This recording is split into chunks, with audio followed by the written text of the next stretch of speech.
부르는 자 누구든지 부르시오. 예수 이름 부르시오.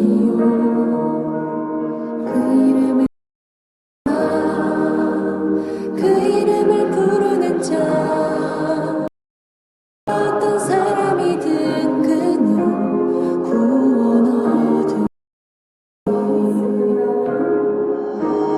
수많은 있는 자 어려운 힘든 자 누구시오. 예수 이름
네, 함께 묵도하신 5년 5월 25일, 5월달 마지막 주 일입니다. 함께 묵도하시겠습니다.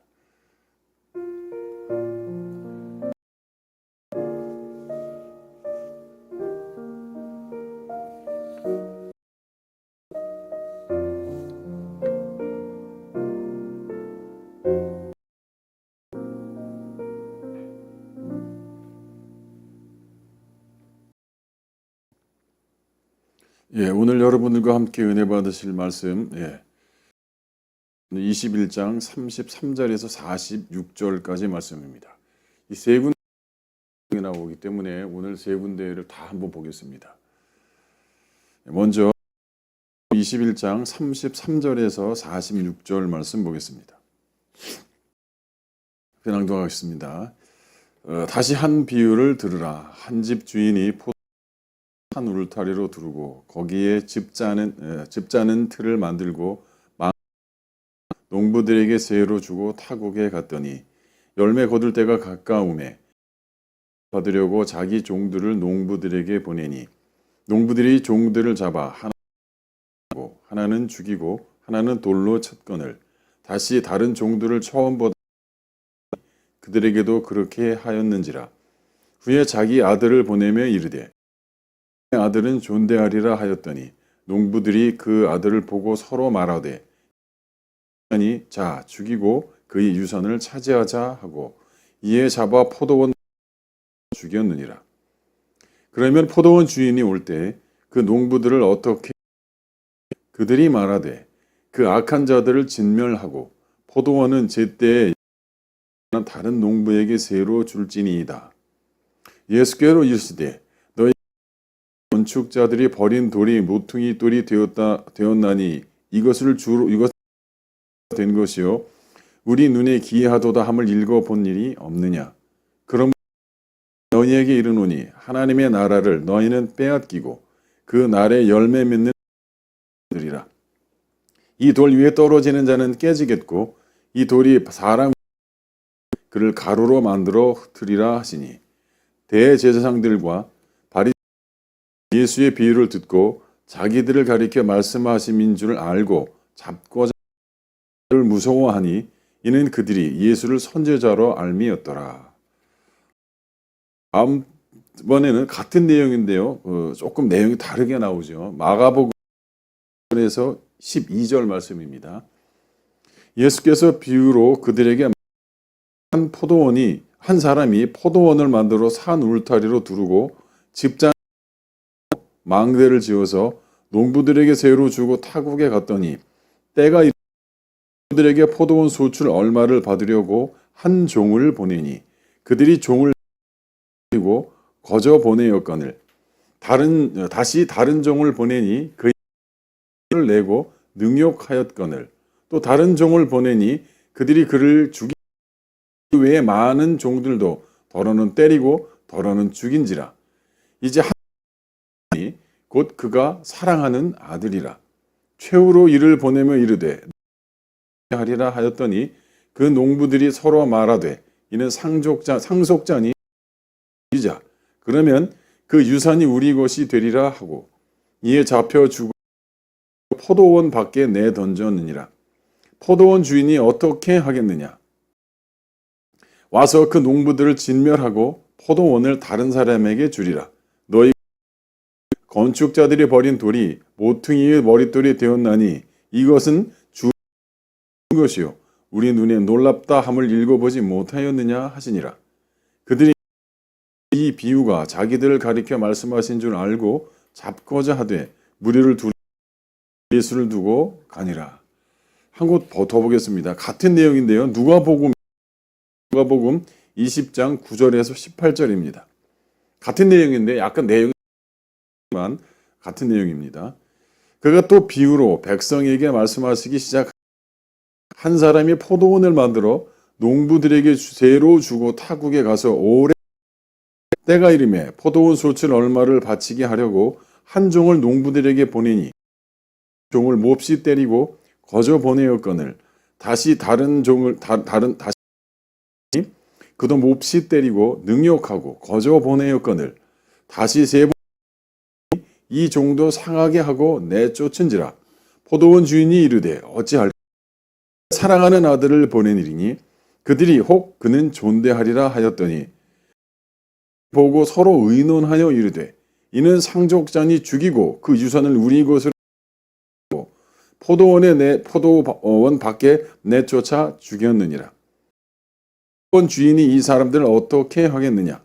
와서 그 농부들을 진멸하고 포도원들에게 주리라 하시니 사람들이 듣고 이르되 그렇게 되지 말지. 그들을 보내시며 이르되 그러면 기록된 바 건축자들이 버린 돌이 되었느니라 함이 어찌미냐?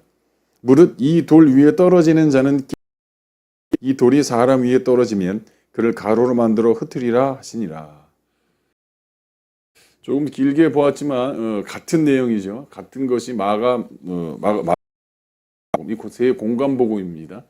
공간복음에 동일한 내용이 기록되어 있지만 그 내용 그렇죠. 왜냐하면 이 마태, 마가, 누가 복음이 기록된 약간씩 그 취지가 좀 다르기 때문에 약간 방향이 달라서 얘기하자면 같은 내용을 말하고 오늘 주님의 이 말씀을 여러분들을 읽으시면 이 이야기가 어떻게 적인 윤곽을 여러분들이 금방 아실 수 있을 것입니다. 그런데요, 제가 오늘 이유가 있습니다. 이 비유를 잘 말하지 않습니다. 주님이 하지 않는 경향이 많습니다. 이 이야기를 설교로 잘 하는 걸 잘 못 보겠다. 말 있긴 있는데 그 다른 설교에 비해서 형격히 없습니다. 자, 정도로 또 읽어보면 무슨 내용인지 뭐 대충 알 거다라는 생각을 하는 거죠. 실 겁니다. 이 이야기는 예수님이 십자가 잡혀가셔서 10주일 전쯤 마지막 내용입니다. 예수님이 십자가에서 죽으시기 한 발생했었던 이야기죠. 그래서 이 이야기를 예수님의 고난을 예표하는 이야기다. 당연하죠. 여러분들은 그 이야기를 과거의 이야기를 지금 다 보고 있기 때문에 당시 사람들은 이 내용을 모릅니다. 예수님이 이렇게 이야기하실 때 예수님 앞에 있었던 사람들 일주일 후에 죽을 건지 그거 모르지 않습니까? 당시 사람들은 모르지만 예수님이 알고 있는 여러분으로서는 예수님의 이 이야기를 듣는 순간 이게 무슨 내용이지? 것인지 누가 아들이고 누가 어떻게 죽는지 그 흐름 자체를 여러분들 다 숙지하고 알고 계십니다. 그래서 하나님을 믿는 사람들이 이 이야기를 예수님이 예표하는 이야기라고 이렇게 말을 하죠. 이야기의 근거 구조를 또 뭐라고 말하느냐? 이사야서 5장 1절부터 7절 말이라고 합니다. 그 부분도 한번 보겠습니다. 오늘 세 부분을 읽은 이 내용 자체가 이사야서 이거에 대해 예언이 되어 있다 이런 얘기인 거죠. 이사야서 5장 1절에서 7절 말씀입니다. 나는 내가 사랑하여 노래하되 내가 사랑하는 자의 포도원을 노래하리라. 내가 사랑하는 자의 있으며 심히 기름진 산이로다. 땅을 파서 극상품 포도나무를 심었도다. 그 중에 망대를 세웠고 그 안에 팠도다. 좋은 포도 맺기를 바랬더니 들포도를 맺었도다. 유다 사람들아 구하노니 이제 나와 내 포도원에서 사리를 판단하라. 내가 내 포도원을 위하여 행할 것 외에 무엇이 있으랴. 내가 좋은 포도 맺기를 기다렸거늘 들포도를 맺음은 이제 내가 내 포도원에 어떻게 행할지를 너에게 이르리라. 를 걷어 먹힘을 당하게 하며 그 담을 헐어 짓밟히게 할 것이요 그것으로 황폐하게 하리니 다시는 가지를 자름이나 북을 돋우지 실내와 가시가 날 것이며 내가 또 구름으로 명하여 그 위에 비를 내리지 못하게 무릇 만군의 여호와의 포도원은 이스라엘의 족속이요 그가 기뻐 나무는 유다 사람이라. 그들에게 정의를 바라셨더니 도리어 포악이요 공의를 바라셨더니 도리어 부르짖음이었도다. 이 말씀을 근거하고 있다라고 얘기합니다. 근데 여러분 맨 끝에 보면 부르짖음이었도다라고 하니까 여러분 얼뜻 생각하기에 왜 지금 부르짖고 하나님께서 이렇게 기도했다 이런 생각을 하시잖아요. 이게 그런 얘기 아닙니다. 여기서 나오는 착하이라는 단어는요 부르짖음이라고 번역은 되어 있는데 목 놓아 부르짖다 죽을 때 이게 표현이 좀 그렇지만 뭔가 동물을 갖다 잡아다 죽죠. 마지막 나오는 소리 있잖아요. 맨 마지막에 내는 소리. 그걸 우리나라 번역이 부르짖으며라고 이렇게 표현을 한 겁니다. 원래 말 자체 그런 얘기예요. 마지막 최후의 이런. 예를 들면 예수님이 십자가에서 상해서 하라는 거 있지 않습니까? 그 얘기입니다. 그러니까 오늘 이야기를 보면은요. 받으러 간 종들이 있거든요. 또는 보도원의 소장농들이 그들을 어떻게 죽여버린 겁니다. 그런 거죠. 거기서 그 소장농들이 죽을 때 나는 어떤 소리, 예수님이 십자가 맞아서 마지막으로 말씀하셨을 때 다 이루었다 하면서 엘리 엘리 라잖아요. 그런 얘기를 하신 것처럼 그 외치는 소리, 마지막 외치는 그 한마디, 부르짖으며였도다라는 차카이가 그런 뜻입니다. 하나님이 복된 포도원 동산에 거기에 폭력과 폭행 그리고 죽음과 비명소리가 가도다 의 말씀을 주님께서 염두에 두시고 하신 말씀이 아닌가라는 생각을 갖게 됩니다. 여러분들에게 다 읽어드린 마태, 마가, 누가 이 세 공간 복음서에 나타난 이야기들 보면 공통점들이 나옵니다. 그 공통점들에 대해서 여러분 먼저 좀 살펴보겠습니다. 나오는 공통점이 뭐냐? 마태, 마가, 누가에 오늘 읽은 이 본문 말씀을 보면은 어떤 집을 만들지요. 그리고 그 후에 포도원 집주인은 외국으로 나갑니다. 나가기 전에 그 포도원 주인이 없는 상태에서 포도원을 맡겨질 사람들에게 포도원 이에 그 사람들이 맡깁니다. 근데 그게 어떻게 됩니까? 분명한 어떤 계약 체결을 아무에게나 맡겨 이렇게 해라 저렇게 해라 무슨 뭐 종처럼 한 게 아닙니다. 위탁을 하고 간 겁니다. 네 군데 복음서가 약간씩 다르지만 다 같은 겁니다. 주인이 없는데 주인이 관리하는 이걸 부재지주라고 이렇게 표현을 한다고 하네요. 근데 여기서 주님이 아는 것이 너희에게는 허락되었으나 저들에게는 비유로 하신다라고 이렇게 말합니다.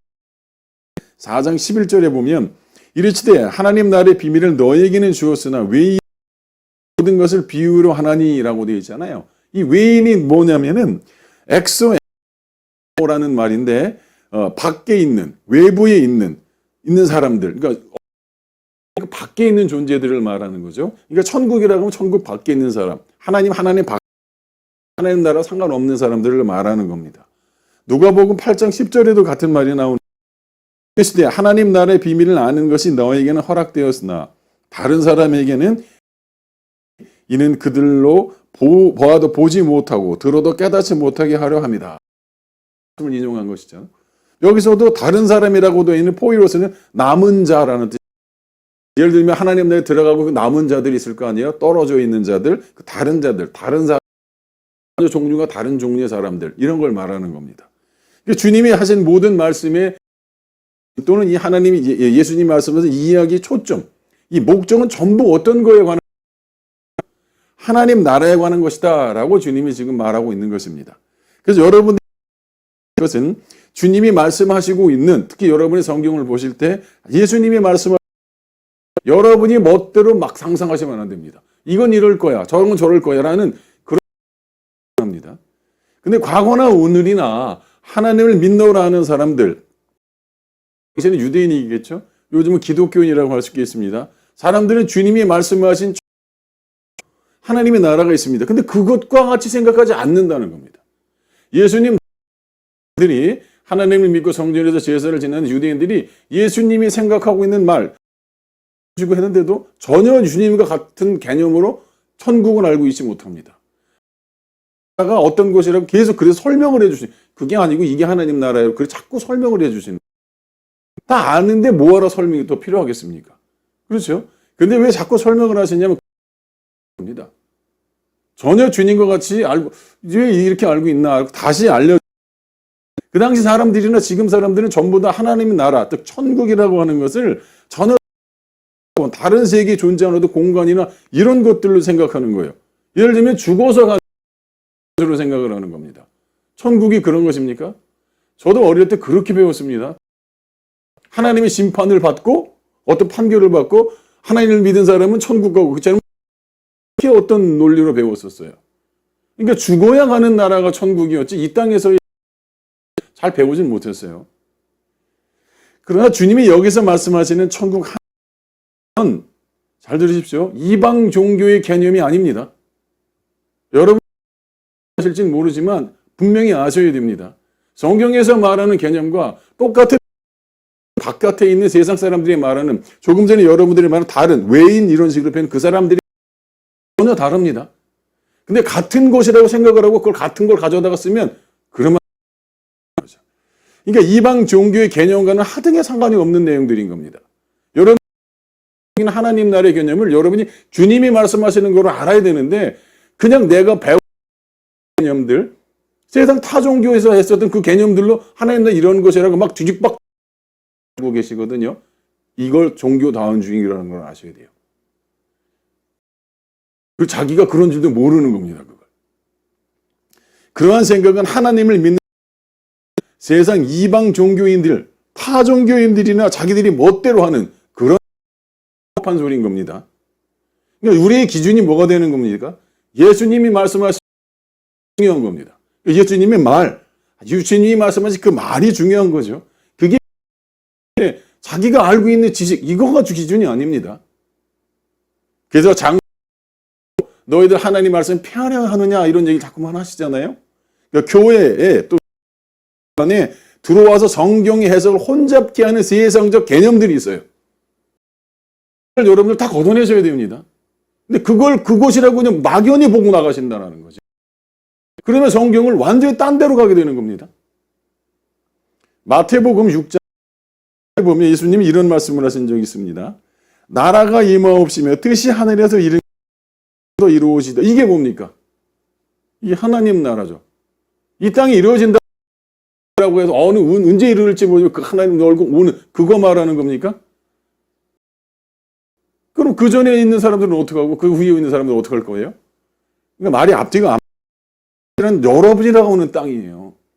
여기서 호코스모스를 그런 식으로 생각하지 않기 때문에 수많은 사람들이 어떤 미래적인 측면으로만 자꾸 해석을 하는 겁니다.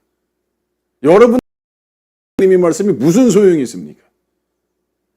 주님이 천국 하나님 나라고 하나님 나라는 여러분이 죽으면 언젠가 가서 여러분 저희 아버님 또 가셨습니다. 저도 얼마 이 땅에서 얼마 살다가 이제 죽게 되겠죠. 육체를 죽고 가서 만나는 어떤 특정한 장소, 어딘지 모르죠. 상상을 하고 있는 거죠. 그곳에 가서 만나야 하는 그런 곳. 라는 얘기입니다. 주님이 말씀하시는 것은 바로 지금 여러분이 하나님이 여러분을 만드실 그 성전된 그 하나님에 대한 하나님 있는 거지. 여러분이 생각하고 있는 그 상상의 나라를 피시면 안 되는 겁니다. 9장 27절에 보면 내가 참으로 너희에게 이르노니 있는 사람 중 죽기 전에 하나님 나라를 볼 자도 있느니라. 이게 무슨 말입니까? 무슨 말이거든요. 하나님은 주님 앞에 모인 사람들이 있어요. 근데 그 사람들 중에서 하나님 나라, 즉 하나님 나라의 참 백성이 될 사람들이 있다 이런 얘기를 하고 계시는 거예요. 아닙니다. 이 사람들이. 여기 있는 자들 중에 서 있는 사람들 중에 내가 죽기 전에 말하는 겁니다. 이거는 우리가 보통 죽는다라고 하는 육체의 죽음 있죠? 죽음. 그 전에 하나님 나라를 볼 자. 이 볼 자라는 말을 이렇게 해서 그러는데 하나님 나라가 임하는 자도 있을 것이다. 이런 뜻입니다. 죽은 게 아니에요. 그래서 사도 바울이 뭐라고 얘기를 하냐면 로마서에서 이런 얘기를 하는 겁니다. 로마서 14 하나님의 나라는, 그러니까 하나님의 나라가 뭔지를 분명히 일갈하고 있는 겁니다. 먹는 것이 아니라 보는 게 아니라는 거예요. 먹는 것과 마시는 게 여러 보이는 거죠. 그런 게 아니라는 거예요. 성령 안에, 성령이 뭡니까? 푸니마 하기오스, 하나님의 진리의 말, 그겁니다. 내가 너희의 이른 말이 곧 영이요 생명이요 했던 그거 말하는 겁니다.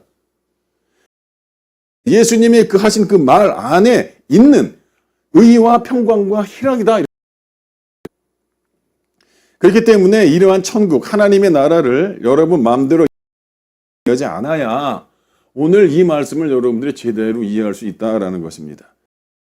이미 이 포도원 이야기는 주님이 의도하신 대로 여러분이라고 하는 하나님의 나라, 그 하나님 세상에 관한 이야기다라는 거죠.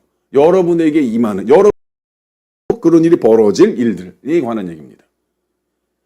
그러면 이 나라에 지금 상태는 있다는 겁니까? 없다는 겁니까? 오늘 이 이야기는 이 포도원 이야기는 근데 거기 주인은 없는 맡겨진 상태가 되어 있다라는 그 얘기를 하고 계시다라는 겁니다. 두 번째 공통점을 보면 여러분 이사야서와 이 이야기 맨 마지막에 나오는 이야기를 자연스럽게 어느 쪽으로 가게 되냐면 열매를 맺고 걷고 그걸 나오니까 열매에 관한 얘기를 하거든요. 열매 중간에 가보면 열매를 맺는 하나님 이렇게 얘기를 합니다. 열매에 관한 얘기를 하고 있는 게 아니라 그 백성에 관한 얘기를 하고 있는 거지. 목사님들이 열매로 이걸 끌고 갑니다. 왜 그렇습니까? 그 열매라는 걸 맺기 위해서 조건이 있으면 되는 그 조건을 달기 위해서. 여러분이 이 땅 가운데 살면서 하나님의 열매를 라고 조건을 자기 나름대로 열거하는 겁니다. 헌금을 모래라, 봉사를 내라, 헌신을 모해라. 이 조건을 달기 위해서 이걸 열매로 해석을 하더라 이런 얘기죠. 이 말씀을. 천만의 말씀입니다. 이건 열매에 관한 얘기. 여러분들이 뭔가 자기의 사람 열매에 관한 얘기가 결코 아닙니다. 이 얘기는 회개에 관한 얘기입니다. 이 포도는 예수님이 지금 회개가 이루어질 존재, 그 회개에 관한 얘기를 얘기하고 있다 이런 거죠. 회개가 곧 뭡니까? 그게 하나님 나라 아닙니까? 하나님 나라가 별개입니까? 같은 얘기 다른 표현 아닙니까? 마태복음 21장 오늘 본문에 21장 33절에 보면 이런 말씀. 한번 비유를 들으라. 한 집 주인이 포도원을 만들어 산울타를 두르고 만들고 망대를 짓고 농부들에게 세로 주고 타국에 갔더니라고. 이 포도원은 굉장히 잘 지어진 집입니다. 굉장히 잘 지어진 포도원. 당시 이 정도 수준, 예를 들어 실제로도 이 정도 포도원을 능력이라면 대단한 사람인 겁니다. 뭐 재력이라든지 지적 수준이라든지 월등한 사람을 말하는 겁니다. 단순히 포도원을 만든 것이 아니죠. 산 울타리로 지읍니다. 그걸 두르고 완전한 펜스를 쳐서 만듭니다. 그리고 틀을 만들고 포도를 따면 그 포도즙을 바로 만들 수 있는 포도즙 틀까지 완벽하게 만들어 놓고 그리고 망대까지 서서 철통철로 다 잘 지키고 있는 겁니다. 굉장히 훌륭한. 지어놓은 포도원을 주인은 지어놓은 겁니다. 포도원을 이렇게 잘 만들어 놓고 이 포도원을 농부들에게 맡긴 거죠. 그리고 난 이후에 농사를 짓고 포도를 수확해서 포도즙을 만들면 그것을 어떻게 말씀하고 계십니다. 뭐라고 구체적으로 말씀하고 계시진 않지만 그걸 할 거다라는 얘기예요. 그래서 이 이야기는 단순히 열매에 대한 얘기로 이거 가는 것은 하고 있는 겁니다. 그렇게 하는 게 틀렸다라는 얘기를 하는 게 아니라 그렇게 하는 것은 이 본질이라는 겁니다. 예를 들어서 이 문제를 가지고 열매라는 부분으로 사람들을 마음을 변화시킬 수 있는 것이라면 좋은 것이겠죠. 그런데 대부분의 목사님들이 하는 거죠. 열매를 맺기 위한 어떤 목적이라든지 조건을 붙이기 위해서 이것에 대한 메시지가 아닌 열매에 대한 메시지로 바꾸어서 설명을 하더라 이런 얘기입니다. 안 되는 겁니다. 그러니까 주인은 무엇인가 받아야 하고 농부들은 무엇인가를 해야 전부 다 하나님의 그 칸나의 열심에 의해서 이루어지는 것들을 얘기하고 있는 겁니다. 근데 문제는 주인이 분명히 소작 농들에게 이 포도원을 새로 주고 주인과 농부들 사이에는 이미 합의된 어떤 소작료, 임대료가 결정되어 할 것이다라는 그래서 에크디도미, 세라는 말이 나온 겁니다. 그러니까 에크디도미 뭐냐면 나눠주다, 넘겨주다, 임대해주다. 쉽게 말하면 도급을 주다. 뭔가 위해서 뭔가를 거래라는 표현이지만 뭔가 서로 주고받기 위해서 어떤 계약이 체결돼. 주인이 목적에 따라서 포도원을 만들었죠. 그리고 주인의 목적에 맞게 했습니다. 그리고 그 포도원을 어떻게 해야 될 건지 결정 이후에 그 열매를 어떻게 해서 어떻게 할 거라는 것도 다 주인이 결정을 한 겁니다. 주인이 결정에 의해서 그거 합의하고 들어온 거죠. 그 얘기를 하는 겁니다. 그러니까 주인과 포도원을 책임질 농부 사이에는 주인이 정한 세, 즉 법이 있는 겁니다. 그에 따라 계획이 체결된 것이고 그것을 정확하게 숙지하고 있는 소작농들도 그 법에 따라서 계약이 체결된 겁니다. 계약 조건이 세가 무엇인지는 하지만 개혁 당시 주인과 농부들, 이 당시 포도원으로 상황으로 본다면 들은 그 세대된 계약이 어떻게 정해지고 무엇을 의미하는지 정확히 알았기 때문에 거래가 계약이 완성되었을 겁니다. 그렇겠죠? 또 세 번째 공통점, 세 번째는 주인이 세를 받으러 종을 보낸 종들에 대해서 소장농들이 대하는 행동이 아주 다 똑같습니다. 가면 갈수록 더 나빠지지 좋아지는 건 없습니다. 마태, 마가, 누가복음에 마태, 마가 보냈다고 나오고, 그리고 누가복음에서는 종을 2번, 3번 보냅니다. 근데 세를 받아오는데, 그래서 주인은 많은 종들을 또 보냈다라고 나옵니다. 그렇죠? 약간씩 다르지만 다 같은 내용을 말하고 있는 겁니다. 근데 주인이 세를 받으면 농부들의 행동은 다 동일합니다. 굉장히 과격하고 또 폭력적인 행동을 취합니다. 주인이 보낸 종들을 절대로 좋게 대하지, 그러자 결국 마태복음에서는 주인은 세를 받기로 한 세를 받기 그 자식의 아들을 보냅니다. 사실 이 아들이라고 하지만 마가복음과 제가 읽었는데 그 복음을 따로 별초해서 보면은 뭐라고 얘기하면 아들 이렇게 되어 있습니다. 마태복음 13장 17절에 보면 여러분 이런 부터 소리가 있어 말씀하실 때 이는 내 사랑하는 아들이요 내 기뻐하는 자는 이런 게 있잖아요. 들이 마가, 마태, 누가 너희들 다 나옵니다. 똑같은 얘기가 나옵니다.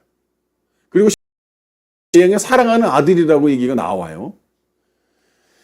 이 사랑하는 아들이 자주 등장을 합니다. 어쨌든 주인은 자신이 그 사랑하는 아들을 그 소장들에게 다 쳐 죽였는데 거기에 자기 하나인 아들 하는 아들을 소장농에게 보냅니다. 그래서 어떻게 됩니까?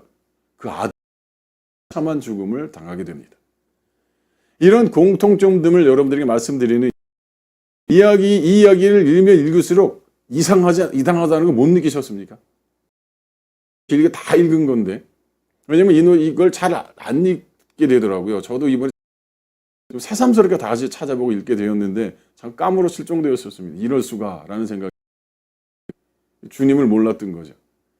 제가 알고 있었던 내용과는 전혀 다릅니다. 여러분들 이 소장농들, 이 농부들이 이 포악한 농부들에 대한 얘기를 어떻게 생각하시는지 현실적으로 참으로 불가능한 일들이 벌어집니다.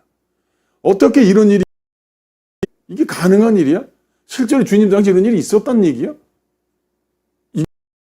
어떻게 생각을 해야 되는 건가? 이런 생각이 들었다는 거죠. 여러 가지 질문과 궁금한데 그중에 주인의 행동이 너무 이해가 안 된 겁니다. 세를 받기 위해 종을 보낸 것이기 때문에 집주인은 아무나 보내지 않았습니다. 주님의 말씀을 그대로 잘 지킬 수 있고 따를 수 있는 그런 아주 잘 된 종들을 보냈을 겁니다. 왜냐하면 세를 받아오는 거기 때문에 아무나 보낼 수가 없었을 겁니다. 반드시 반드시 주님의 말씀에 부합한 종, 합당한 종을 주인은 보냈을 겁니다. 성경에 나오는 수많은 선지자들이 있잖아요. 아브라함이라든지 모세라든지 예레미야라든지 수많은 가지 종들이 나옵니다. 선지자들이라고 볼 수 있겠습니다. 그러니까 하나님은 그들을 말씀을 맡기고 그들에게 주인의 마음의 영종을 했죠. 근데 그들은 죽기 없습니다. 다 그랬습니다. 그럴 수밖에 없습니다. 하나님의 말씀이 그 안에 주인이 되면 그렇게 되게 됩니다. 근데 이 주인 너무나 무능하리만큼 이거 어떻게 생각해야 되나 할 정도로 참담하게 아무 대응을 안 합니다. 여기 대응했다라는 대목 나오십니까? 대응하는 나중에 사람들의 답변을 가지고 예수님이 그 모퉁이 돌을 얘기를 드십니다. 그렇게 생각했기 때문에 하나님 나라에서 멀어. 그렇게 하면 하나님 나라하고 너무 상관없는 거예요. 그런 얘기를 하신다고요. 하나님이 거기다 뭔가로 대응을 하지 않았는데 너희들이 그럼 주인은 어떻게 라고 질문을 하자 거기 있는 사람들이 그 사람들 다 진멸해버리고 다 떼어버리고 새로운 종에게 줘야 됩니다. 라고 말하자 예수님이 그 뒤에 모퉁이 돌 얘기를 하시고 니들 도대체 이런 얘기 안 들어봤어? 어떻게 그런 생각을 하고 라고 그 뒤에 얘기를 하신다는 얘기인 거죠. 막힐 노릇입니다. 그런데 이 주인은 참으로 그렇게 보인다라는 거죠. 다라고 해야 할 것인지 아니면 이걸 어떻게 표현해야 할지 제가 참 답답해요. 주인이 처음 세를 받으러 종을 보냈는데 가서 모욕을 당하고 돌아옵니다. 주인은 이미 정한 합법적 소장료 세를 받는데 그 농부들은 세는커녕 오히려 모욕을 주고 치욕스러운 짓을 해버립니다. 그런데 주인은 그것에 아무런 대응을 하지도 않고 반응을 하지도 않고 오히려 또 종을 보내고 또 보내고. 그런데 이 소장농들에게 처음부터 처참한 짓을 계속해서 받아옵니다. 이걸 어떻게 23장에서 이렇게 예수님이 말씀하십니다. 예루살렘아 이고 네게 파송된 자들을 돌로 치는 자여 암탉이 그 새끼의 모험같이 내가 네 자녀를 모으려 한 일이 몇 번이더냐. 그러나 아니하였도다. 여기 원하지 않아였도다 이렇게 내용이죠. 이 정도면 주인이 직접 가야 됩니다. 그렇지 않겠습니까? 여러분들 생각을 해보시기 바랍니다. 그런데 참을성이 인내심이 좋은 것인지 아니면 아무 생각이 없는 건지 그것도 아니면 사람들에게 싫은 소리를 못하는 것인지 도대체 말도 안 되는 상황이 펼쳐진다 이런 얘기. 제가 이걸 계속 반복적으로 이 성경을 그냥 뭐라 그럴까요? 제가 이 부분을 그냥 하루 종일 한 며칠 계속 반복해서 들어봤습니다. 그래서 도대체 이해가 안 돼. 이게 말이 되는 얘기야? 이런 생각이. 그런데 이 주인은 참으로 난폭하고 무지하게 짝이 없는 이 농부들에게 심지어 자기 아들을 보냅니다. 한 번도 아니고 했는데 그럴 적마다 이 농부들은 세를 받으러 간 이 종들을 무차별하게 참수. 그런데 이 아버지는 그런 자들 사랑하는 자기의 사랑하는 아들, 자기 하나님 자기 나라, 자기 모든 그 상속자를 보냅니다. 다시 말해 하나님의 맏아들, 맏아들이라고 하는 것은 큰아들, 작은아들 이런 얘기하는 거 아닙니다. 있는 하나님의 그 말에 대한 얘기입니다. 하나님 나라 상속자인 예수님을 그리스도, 하나님의 말, 하나님 아들 되게 하시는 하나님의 그 말, 입니다. 로마서에서는 이렇게 말하죠. 8장 28절에 우리가 알거니와 곧 그 뜻대로 부르심을 입은 자들에게는 모든 것이 협력하여 선을. 이거 여러분 이렇게 무당적으로 읽으시면 큰일 나는 겁니다. 이런 말 이방 종교들 다른 타 종교들을 해석하는 그 개념을 그대로 가져다가 세상에 있거든요. 그거가 비슷하니까 이것도 그건가 봐라고 거기다 연결하고 해석을 했다가는 큰일 나는 거예요. 하나님이 미리 아신 자들을 이렇게 얘기하니까 무슨 예정론 얘기가 나고 그러는데 그런 얘기 아닙니다. 하나님은 누굴 미리 정해놓고 죽이고 미리 정해놔서 천국 보내 그런 일 없습니다. 이런 말들을 가지고 때문에 사람들이 오해하게 되는 겁니다. 미리 아신 자들을 또한 그 아들이 형상을 본받게 하셨으니 이미 정해져 있다는 거. 태초전부터 정해진 사람이 있고 태초전부터 버림받은 사람이 있고 이런 얼빠진 소리를 하는 겁니다. 하나님을 모르면. 이는 그러 많은 자들이 되게 첫 번째가 다 하나가 되게 하겠다 이런 얘기입니다. 거기 토코스라고 되어 있죠. 그게 그 얘기예요. 전부 다 하나 통일되게 하려 하심이라. 아시죠? 에베소서에 그 얘기하는 겁니다. 그 한 아들, 그 예수님을 말하는 거죠. 그런데 이 주인은 그 아들을 난폭하게 종을 보내면 다 죽여버렸던 그 소장들을 보냈다라는 얘기입니다. 여러분이면 여러분에게 누군가 직원이 있는데 그 직원을 보냈는데 그 직원을 능지처참을 시켰어요. 몇 번을 보냈는데 또 그래요. 아무 대응을 안 하고 있다가 그럼 네가 가서 받아 이렇게 하겠습니까? 이게 그 얘기. 그리고 이 이야기를 보면서 드는 또 하나의 궁금점은 이 판적 짜임 소장용들은 뭐라고 말하면 주인이 아들이 맞지 아들을 죽여버리면 자기들이 지금 그 임대하고 받아서 소장 땅, 그 땅이 자기 거라고 생각을 하는 거예요, 지금.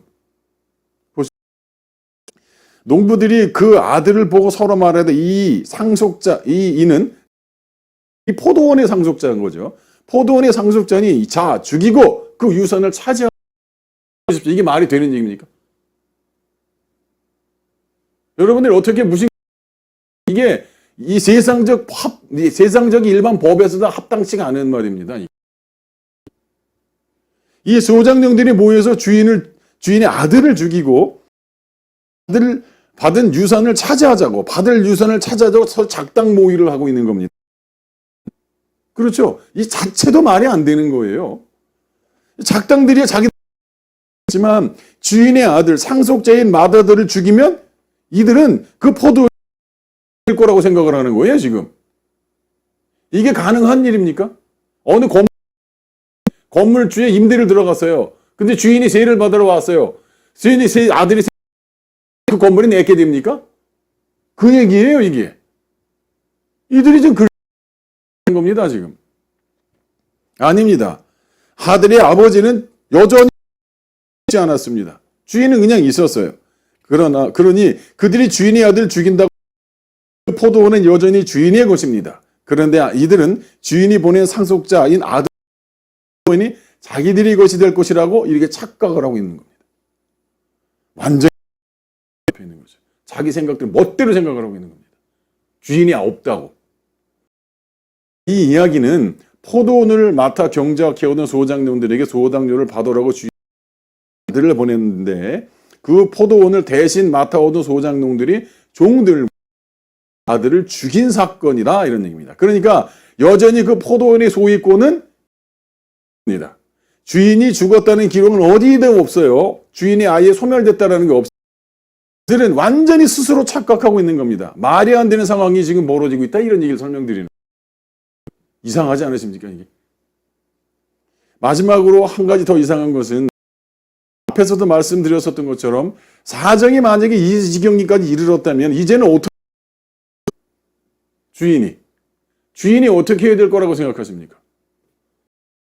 이제 주인이 나서야죠. 종들을 보내고 아들까지 그 지경이 이르. 좋다 치자고요. 그럼 이제 자기가 나서야죠. 그리고 포장용들에게 더 이상 맡기지 말고 몰수하고 그들을 파면시켜야 됩니다. 더 이상 포도원을 맡기면 안 됩니다. 그들에게 더 이상 처음에는 주인이 포도원을 맡길 때 주인은 농부들이 믿을 만한 계약을 할 때도 포도원을 맡길 만했기 때문에 맡겼을 텐데 이렇게 되었고 자신이 사랑하는 아들까지 잃은 마당이라면 만사 제쳐주고 주인이 해결을 해야 되는 것이 옳습니다. 그런데 도저히 이해가 안 되고 납득이 안 되는 것은 이 포도원을 그들에게 몰수하기는커녕 그들을 파면시키고 해고하기는커녕 그들에게는 아무런 제재를 가하지 않고 이 포도원을 다른 농부들에게 주려고 한다는 주님이 주인의 태도를 보고 참 이해가 안 되는 것들이 많으실 겁니다. 그러면 주인이 도대체 무슨 것인지 이 부분에 대해서 말씀드리고 오늘 말씀을 마치겠습니다. 인간적으로 볼 때 집주인은 한마디로 어리석은 생각이 없는 사람처럼 보입니다. 같아 보이죠. 주인은 종들이 세를 받아올 것을 기대하면서 종을 또는 종들을 그 무법하고 불법한 소장농들이 세를 줄 것이라고 주인은 기대하고 기다리면서 계속해서 끊임없이 종들을 보냈습니다. 심지어 자기가 사랑하는 아들, 그 사랑하는 아들, 자신의 하나밖에 그 아들까지 보냅니다. 도대체 이것을 어떻게 받아들여야 되는가? 이해할 수가 없었습니다. 여러분들이라면 어디까지 참아주고 어디까지 기다리시겠습니까? 여러분의 자식도 아니고 여러분의 어떤 소유를 임대하고 맡겨준 사람들에게서 이런 일을 당한 겁니다. 여러분들은 이럴 경우에 어떻게 대처하시겠습니까? 오늘은 그 대처해가는 부분들은 또 둘째, 이 대화 이야기에서 보면 여러 가지 다양하지만 저는 이 이야기를 보면서 제가 계속해서 이 말씀을 반복으로 듣다 보니 깜짝 놀랐다라는 거죠. 이거 도대체 어떻게 감당을 해야 될지 참 제가 좀 막막했습니다. 하나님 앞에 어떻게 내가 하나님을 대할지, 하나님 아버지 그 주인에 관한 그 한량없고 끝없는 그 부심과 믿어주심, 그 용서하심, 그 은혜가 감당이 되질 않았기 때문에 주인이 그 은혜가 감당이 안 되었죠. 폭력을 사용한 주인은 아무런 대응을 하지 않고 기다립니다. 자기가 직접 쫓아가서 진면, 종들은 그렇다 치더라도 자신의 사랑하는 아들을 능멸하고 처차. 그럼에도 아버지는 잠잠하십니다. 받아들이기가 어려웠다라는 거죠. 말씀드린 것처럼 그럼 농부입니까? 순간 제가 이 농부라는 생각이 들었어요. 계속 읽으면서. 이렇게 어리석습니다. 항상 하나님을 대적하는 자로 살아왔던 나. 그렇게 하나님을 계속 반하고 내가 옳다고 주장했었던, 자기가 부인되지 않은 상태에서 계속 하나님에게 대항했었다는 나를 몰랐던 겁니다. 그런 나를 볼 때 그 원수된 나를 믿고 내가 하나님의 것이라고 주인은 믿고 주인의 종들을 보내고 종을 들간이 보내주셨다는 이 아버지. 이 아버지의 끝없이 참아주신, 끝없이 기다려주시는 이 아버지의 사랑이 어느 날 갑자기 일을 중에 있는데 이 말씀을 계속 반복하고 듣고 있었는데 깜짝 놀랐어요. 그래서 제가 한동안 좀 쉬자고 하고 잠깐만 좀 쉬었다 합시다 하고 잠깐 제가 좀 멈춘 적이, 그 말씀을 듣는데 어떻게 감당이 안 되더라고요. 저를 참으신 하나님이 생각이 되는데 이건 어렵더라고요. 셋째, 포도원이 주인에 의해서 전혀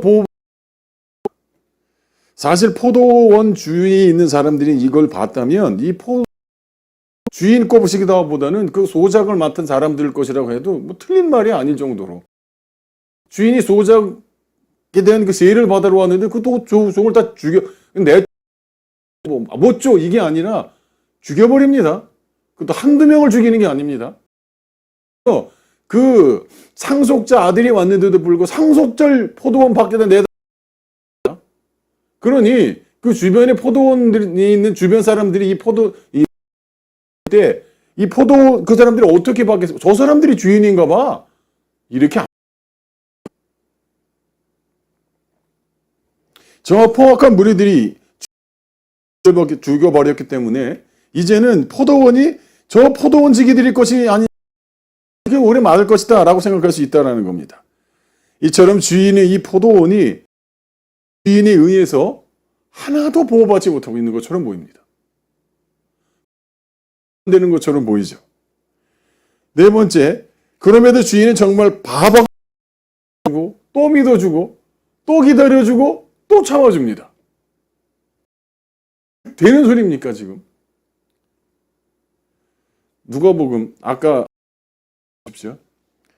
20장 15절에 보면 포도원 밖에 내어 쫓아 죽여 포도원 주인이 이 사람들을 어떻게 하겠느냐. 뭐라고 이겨내 보세요. 와서 그 농부들을 다른 사람에게 주리라 하시니 사람들이 듣고 이르되 그렇게 되지 말게 하고 말지어다 하거늘. 종들을 죽이고 아들이 불구하고 이 포도원을 맡아줄 또 다른 소작농이 없는지 주인은 지금 찾고 있다, 이런 얘기입니다. 죽여버려라. 다 없애버리고 다 저기 해라 그랬더니 그러지 말라는 거죠. 그러면 뒤에 나오는 얘기들이에요. 그 모퉁이 뚫 이야기가. 너 정신이 있는 거냐? 너가 내를 정말 그러길 바란다는 거냐 지금? 이런 말씀을 하신다는 거죠. 여기까지 이거를 읽고 도대체 주님 무슨 말씀인가라고 받으면서 나라는 한 사람을 향한 하나님의 사랑이 도대체 어디까지인지, 도대체 나라는 사람을 하나님 어디까지 믿어주시는 건지 갑자기 멍했습니다. 믿는 사람이 있나? 이렇게 나를 기다려주고 내가 이렇게 하나님께 이런 짓을 하는데도 나를 기다리신다고? 내가 기다리신다고? 돌아온 탕자 얘기하시죠. 주인, 아버지를 다 탕진해버린, 근데 그 아버지는 돌아오길 기다리고 있습니다. 똑같이 여기서도 주인은 끊임없이 보냅니다. 아들을 죽여도 보냅니다. 그리고 기다리고 또 기다려주신다는 거죠. 주님 앞에서 이걸 보고 어떻게 제가 어떤 마음이 들겠습니까? 이걸 알았는데 제가 어떻게 하겠습니까? 안 됩니다, 이제는. 그럴 수가 없는 겁니다.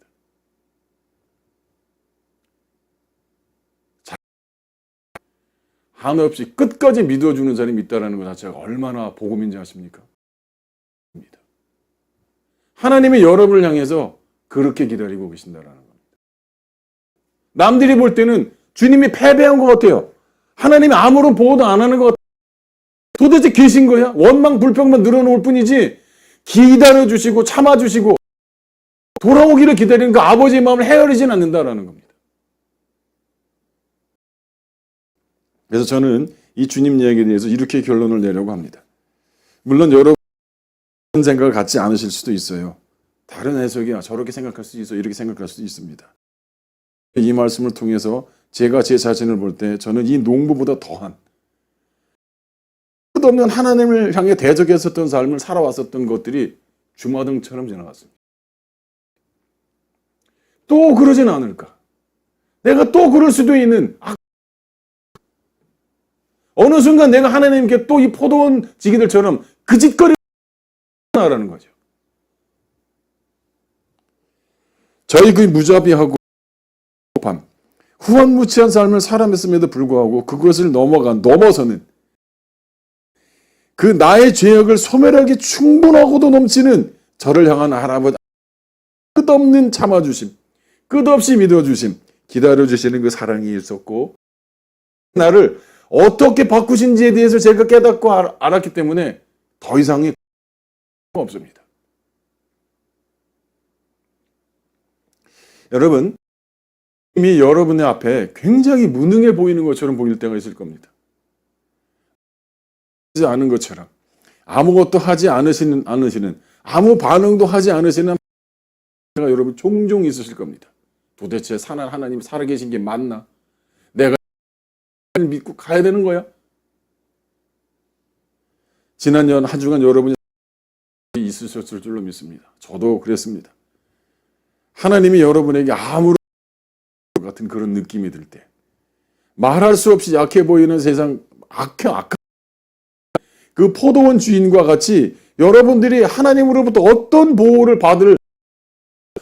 아니면 지킴을 받을 수 있는 방법이 없는, 주님이 역사하심을 기대할 수 없는 어떤 일도 벌어지지 않고 오히려 시간이 가면 갈수록 여러분 피해지고 생활이 더 악해지고 문제는 해결될 기미도 보이지 않고 오히려 하는 일마다 더 치닫는 그런 일들을 경험할 겁니다. 도대체 하나님이 계시면 이런 일이 있을 수 있나? 정도로 그런 일이 벌어진다라는 겁니다. 미래에 대한 소망 없습니다. 없습니다. 도대체 뭘 보고 앞으로 나가야 될지 이게 막막한 상황이 여러분들에게 하는 겁니다. 그런데 그렇게 무능해 보이는 것처럼 보이는 이 하나님의 무반응이 여러분을 살리고 일으키시는 그 큰 복음이다. 여러분에게 하나님의 생명을 주시려고 하는 은혜다라는 것을 여러분들이 아셔야 한다는 겁니다.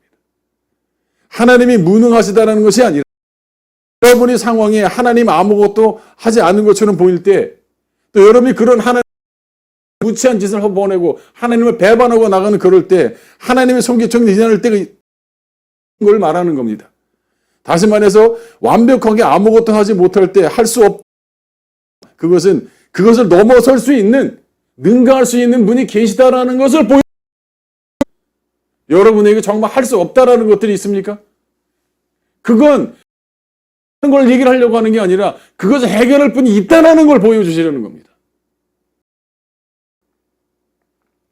그렇게 포악할 때마다, 그렇게 폭력을 저지를 때마다 무책으로 당하는 것처럼 보일 때마다 하나님 그때마다 여러분 앞에 나타나서 전능하신 손으로 그 범죄한 자들 처단하지 않는 것이 복음이다, 이런 얘기입니다. 여러분, 저나 여러분이 복음의 그 주인의 대적자였다라는 것을 기억하지 못하시는 겁니까? 여러분은 하나님을 믿는 그런 상태, 은혜의 상태였습니까? 정말 하나님의 은혜의 상태, 복음의 그런 생각을 할 수 있을 거라고 생각하십니까? 하나님의 그 마음이 있는데 모든 삶 가운데서도 그럴 때마다 하나님의 찾아와 나를 처단했다면 저는 이미 풍지받았습니다. 근데 기다리시더라고요. 종들을 보내고 주님을 보내고 말씀을 보내시면서 기다리시고 참아주시더라는 거죠. 우리가 생각 같아서는, 사람 같아서는 저걸 잊어버리고 싶은 거죠. 하나님은 사람인 줄 아십니까? 주님의 은혜로 자기를 부인하고 자기 십자가를 지고 주인과 하나 되기 전까지는 죄인의 상태, 하나님의 생명이 없는 상태, 하나님의 지옥 불에 처 없는 상태였던 겁니다. 그런 처지였다는 걸 기억 못 하시는 겁니까? 곧 우리가 원수 되었을 때, 누구요? 누구와 원수 되었다는 얘기를 하는 거예요? 여러분들 하는 거 아니지 않습니까? 하나님과 원수 되었을 때, 하나님을 항상 대적자로 생각해서 믿노라 생각했었는데, 하나님은 전혀 너희는 나를 믿은 적이 없다라고 하는 그때입니다. 지금은 여러분이 그런 분이 아니실 수 있죠. 그 마음이 하나님의 마음이십니까? 원수 되었을 때 그 말미암아 하나님과 화목하게 되었은즉 화목하게 된 자로는 더욱 말미암아 구원을 받을 것이니라. 우리는 가끔 너무나 쉽게 이것을 잃어버리곤 합니다. 나는 약한 자로 살아본 적이 한 번도 없어. 나는 원래부터 이랬어. 나는 이렇게 항상 틀린 적이 없어. 잘못한 것이 없어. 바르게 살아왔어. 그리고 지금까지 하나님 말씀 하나도 쭉 왔고 하나님 은혜로 하나님의 나를 지키셨고 나를 보호해 주셨고 나는 계속 이런 네, 물론 그러셔야 합니다. 하나님 앞에 징계를 받아서 멸망당하여 할 인간들은 내가 아니라 저놈들이야. 처단해 주십시오. 다 저놈들의 몸을 다 몰수해 버리시고 다 망문당시켜 주십시오. 그 사람들이 그런 사람들이 나하고는 상관없는 일이야. 나는 그들에게 그렇게 막 정죄하고 단죄하고 죽여라고 명령할 수 있다라고 생각하시는 겁니까? 올챙이 개구리 쪽 생각 못하는, 개구리 올챙이 쪽 생각 못.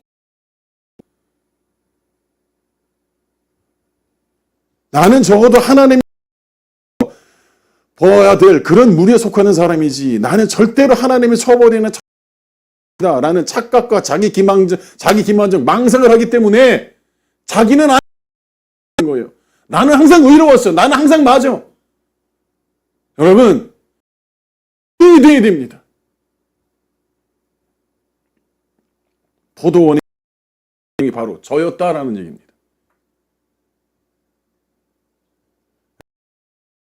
여러분이 주연의 포도원을 대신 관리하는 소장농이고 농부라면 눈 감아주고 두 번 눈 감아주고 세 번 눈 감아주는 집주인이 한편으로는 만만할 수도 있습니다.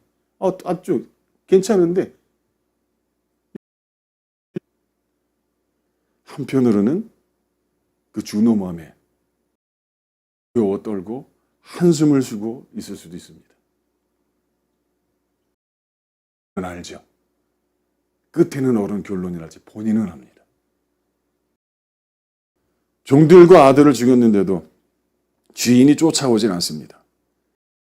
라고 없이 여기고 이 무법한 자들을 쫓아와서 책임을 추궁하지 않는. 그러니 그들이 얼마나 자신만만하겠습니까? 전도서에는 이런 말이 있습니다. 악한 일에 관한 징벌이 속히 실행되지 아니하므로 인생 내 마음이 담대하도다. 구원을 받아야 할 자들에게 죄의 무능함처럼 보이는 하나님의 이런 태도는 그야말로 하나님에게 가능한 복음의 하나님의 이것이 없다면 여러분이 보기에 무능이처럼 보이는 여러분이 보기에 아무것도 안 하고 손 놓고 있는 것처럼 보는 하나님의 이 은혜, 이 사랑이 아니면 우리 구원받을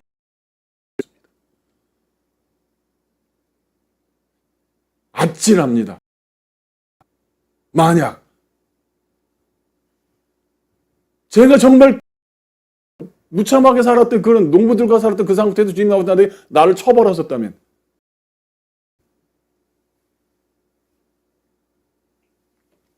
그런 원수 하나님을 항상 대적하고 회방하며 반기를 들며 주인의 종뿐 아니라 주인의 아들까지 처참 이 소장농들보다 못했던 나를 그 전능하심의 능력으로 단번 믿고 끝까지 기다려주시는 그 아버지. 내 호흡 끝까지. 하나님은 아직도 저를 그렇게 기다리고 계십니다. 여러분에게 그렇게 하십니다. 그들이 하나님 아버지의 형상과 모양을 입고 살아있는 한 하나님 아버지는 또 기다리십니다. 오래 참으심이라는 하나님의 그 인생 여러분의 상상 가지고는 이게 상상조차 불가능한 겁니다. 그 무자비할 정도로 포악한 무리들 어쩌면 그 중에 한 사람으로 그런 저를 오늘도 하나님은 그 오래 차심으로 기다리시고 또 기다리시기 때문에 또 믿어주시기 때문에 주님의 이 이야기는 저와 여러분에게 으로 구원받을 모든 사람들에게 생명의 복음이 되는 겁니다. 요한복음 13장 1절에 보면 유월절 전에 예수께서 자기가 세상을 떠나 아실 때가 이른 줄 아시고 세상에 있는 자기 사람을 사랑하시되 끝까지. 오늘 주님의 말씀하시는 이 하나님 속수무책으로 당하시는 하나님이 실패와 패배 없이는 배은망덕도 이런 폐륜적 죄인들, 저와 같은 폐륜적 죄인들에게는 아버지에게 참용 것이다 라는 얘기입니다. 하나님의 패배로 인해 죄인들에게 참용 우리 눈에는 그렇게 보여져요. 그것이 진정한 복음이라는 겁니다. 제가 바로 그런 은혜를 입은 대표적인 사람입니다. 제가 그랬습니다. 주님의 십자가에 죽기 일주일 전 이 한 사람이라도 하나님의 품으로 인도하려고 하시는 아버지의 그 마음을 가지고 주님께 나온 이 모든 무리들에게 복음의 본질을 선포하고 계셨던 것입니다. 이 말씀을 읽으면서 여러분들이 꼭 잊지 말아야 할 것이 있습니다. 여러분들이 참으로 자꾸 오해하는 목사님들이 제가 여기서 말씀을 마치려고 했었는데 꼭 드려야 할 제가 이거를 보면서 이 말씀, 지금 여러분 마태복음 11장 너무나 많이 그리고 누가복음에 보면은 침입하는 이라 천국은 침입하는 자의 것이 어떻게 그럴 수 있죠? 요한의 때부터 지금까지 천국은 침노를 당하나니 침노하는 자는 빼앗느니라. 이게 맞는다고 생각하죠. 요 문자 그대로 번역된 겁니다. 원래 성경도 아니고 번역된 한국어 성경을 요걸 가지고 요걸 그대로 요 뜻이야라고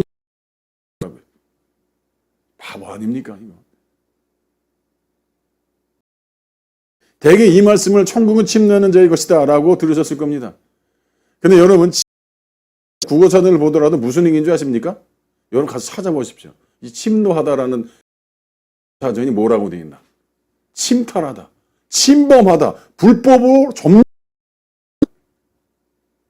합법이 아니다라는 거예요. 불법이라는 얘기를 하는 겁니다. 이거 여기다 써야 되는 단어 맞습니까? 남의 것을 강제로 막 들어가다 내 멋대로 막 해도 된다 이런 얘기인 거예요. 여러분 천국을 불법으로 쳐들어가서 아무나 막 빼앗습니까? 천국 하나님 나라 계신 곳입니다. 그런 발상 자체가 얼마나 불신앙인지를 침노하다는 말은 성가시가 달라붙어서 오늘 끼치거나 해치다 완전히 없애버리고 엉망진창을 만드는 걸 말하는 겁니다. 이렇게 만들겠다는 얘기입니까? 이게 무슨 소리입니까 도대체? 이 말씀을 공격적으로 들어가서 빼앗는 거야. 이거 제가요, 이 워딩을 거의 대부분 그대로 본 겁니다. 이렇게 얘기를 하더라고요, 목사들이. 어떻게 얘기하느냐? 천국으로 들어가서 빼앗는 것입니다. 그러니 천국을 향하여 최선을 다해 여러분이 열심을 다해서 천국을 향해 나아가 쳐들어가서 빼앗아야 합니다. 천국은 그렇게 빼앗은다면 쟁취하는 겁니다. 이 미친 거 아닙니까, 이거? 거의 90% 이상 제가 그대로 워딩 가져온 거예요. 여러분, 하나님의 나라는 침례같이 쳐들어가서 공격해서 빼앗는 자가 소유하는 것입니다. 가지고 하나님을 침례하십시오. 자, 주여 주여 외치고 나가십시다. 침례하기 위해서 여러분이 할 수 있는 최선의 방법은 섬기십시오. 목사님을 잘 섬기십시오. 헌금을 많이 하십시오. 헌신을 잘 하십시오. 봉사시키는 거 잘 따라주십시오. 아시겠습니까? 이런 식으로 선동하면서 사람들을 복종하게, 맹종하게, 한마디로 뭐 빠가 되게 하는 겁니다. 자기의 빠. 자유민주주의를 소화하겠다고 하면서 떠들고 있는 전 무슨 목사가 있죠? 그 사람이 최근에 어떤 일을 벌였는지 아십니까? 자기들 집에 사람을 모으지 다음 장로나 집사들을 세웠는가 봐요. 그랬는데 그 사람들이 자기가 뭐 100명이면 100명, 10명이면 10명을 할당 받은 사람이 잘 해온 사람은 다 들어가라고 그리고 어떻게 하신지 아십니까? 제가 군대 다녔을 때 얼차례 하던 방식으로 하는 거 아십니까? 땅에다 머리 박는 거? 장로, 권사, 남자 집사님들, 장로님들, 권사들 전부 다 앞에서 강대상 앞에서 거기서 머리를 박고 있더라니까요. 그렇습니다. 빠가 되지 마십시오. 복음의 일꾼이 되십시오. 여러분, 이 말씀은 절대 그런 말을 하는 게 아니에요. 그럼 완전 사기입니다. 번역이 고의적으로 오역한 거예요. 영어 성경을 보더라도 전혀 그렇게 되어 있지 않습니다.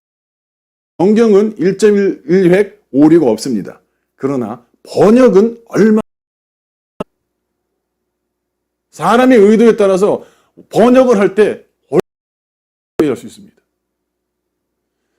여러분, 이 말을 제가 현대입니다. 여러분 성경 쭉 얘기해 줬을 때 성경 거기 이렇게 되어 있습니다. 여러분 지금 요 말씀 보세요. 이런 식으로 되어 있죠. 침례하는 거는 침례를 당하나니 당해왔다는 거예요. 그러니까 침례하는 자가 그걸 빼앗을 수 있고 이렇게 번역이 되어 있잖아요. 근데요, 그래도 좀 가까이 되어 있는 게 이 현대인의 성경이에요. 보세요. 똑같은 걸 이렇게 번역을 한 겁니다. 침례부터 지금까지 하나님 나라는 침략을 당하여 왔고, 그죠? 뭐라고 그랬어요? 침노를 당하는, 천국이 침노로 얘기를 하고 있죠. 여기는 뭐예요? 그렇게 당하져 왔다는 거예요. 사람들에게 그런 취급을 당해왔다. 저는 다른 얘기입니다. 당하고 있다. 그리고 침략 사람이 그 나라를 빼앗는다. 그렇게 생각했다는 거예요. 천국을 그렇게 생각했다. 똑같이 그렇게 생각한 겁니다. 공동 번역해 볼게요. 침례 이후한 때부터 나라는 폭행을 당해왔다. 그리고 폭행을 쓰는 사람들이 이 나라를 한다. 그러면 되는 줄 알았던 거예요. 그러니까 여러분이 지금 우리나라 번역본으로 되어 있는 게 개역 개정에 있는 침례 이후한 때부터 지금까지 천국은 침노를 당하는 빼앗느니라 이렇게 생각해 왔다라는 겁니다. 이게 틀렸다 이런 얘기죠. 그러니까. 근데 왜 여기는 이렇게 돼 있고 거기는 그렇게 여러분의 본성이 그렇게 돼 있을까요? 집주인이 만들어 놓은 그 포도원을 폭력을 행사하고 차지하려고 하는 것, 그것이 바로 악한 자들의 본질적 모습이다라는 겁니다.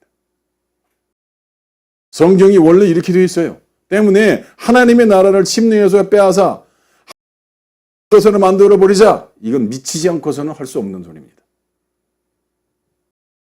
아닙니다. 근데 그게 누가 그래야 되나 봐. 이거요. 그게 첫 번째 순서입니다. 그냥 사람의 말을 듣고 그게 맞나 봐. 쳐들어가자. 초록은 동생인 겁니다. 여러분, 그냥 은혜가 되고 하나님 나라만 여러분 획득했다고 주장하고 무리로 지어서 아멘 아멘 하고 서로 떠밀어주면 그러면 되는 겁니까? 또 경쟁심을 부추겨서 나만 들어가면 그것이 됐지. 그런 극단적 이기. 그런 선동이 정말 복음이라고 생각하십니까? 그렇게 말하고 있지 않습니다. 사람이 오해하면 오해했지. 성경은 그렇게 않습니다. 다 넘고. 하나님의 나라를 공격하는 자들이 있는데 그들이 누구냐? 이렇게 얘기하십니다. 다 말해드려야 되는데 이것만 말씀드릴게요. 화 있을진저 외식하는 사람들이여 너희는 천국 문을 사람들 앞에 닫고 너희도 들어가지 않고 자들도 들어가지 못하게 하는도다. 클레이 공격하다 이런 뜻이 있습니다. 단순히 문을 닫는 의미가 아니라 그것도 막 정말 침노해 우리나라 말 못해요. 몹쓸 짓을 만들어 버리는 겁니다. 또 들어간 자도 들어가지 못하게 하는도다. 포도원으로 누군가 들어가려고 하면 하면서 들어가는 자들 못 들어가게 문을 막아버리고 있다 이런 얘기인 거죠. 그 나라가 마치 처럼 그 포도원 지기들은 착각을 하고 있었죠. 이게 내 것이야. 이기면 이게 내 거 될 거야. 이렇게 생각하는 거죠. 그렇게 폭력을 행사하는 자들 하나님의 나라가 무법한 폭력자들에게 속수무책 당해져 왔다라는 겁니다. 모든 수많은 사람들이 그런 폭력적인 인간들을 이제 폭력 집단이 되어버렸다 이런 얘기입니다. 폭력으로 질서를 세울 수 있을 거라고 생각하시는 거예요? 그게 사람의 생각입니다. 무슨 폭력으로 질서를 세웁니까?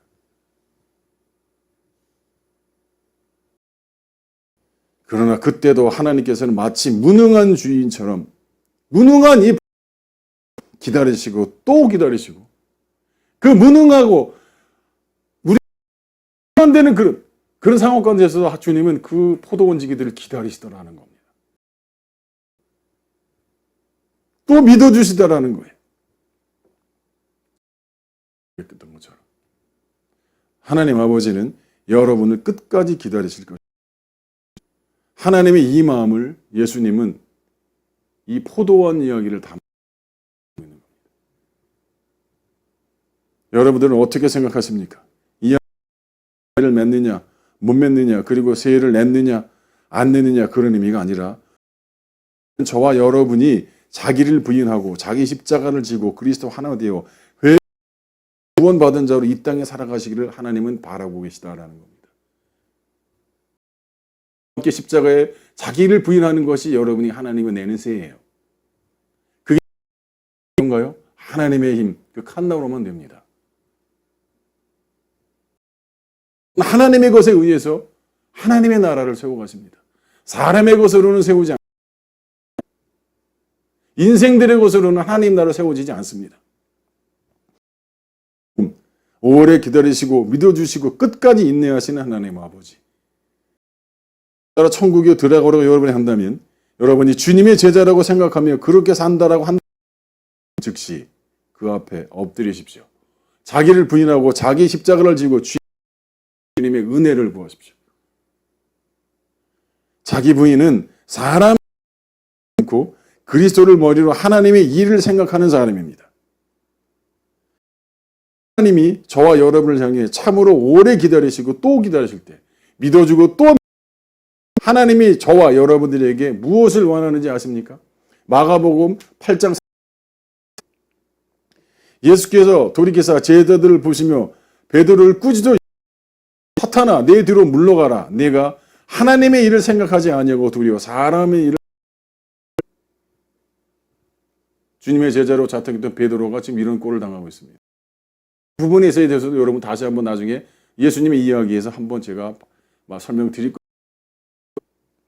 하나님은 여러분 안에 있는 여러분이라고 하는 그 생각, 부인되지 않은 그리스도가 머리 되지 않은 모든 사람의 생각을 사람의 일을 생각하지 말라고 자기를 부인하고 그리스도가 머리가 되어서 생각함으로 예수님을 따라가는 자, 그리고 그 포도원을 맡길 만한 사람들이 되어 그렇게 하나님은 저와 여러분을 지금도 믿고 기다리고 참아 겁니다.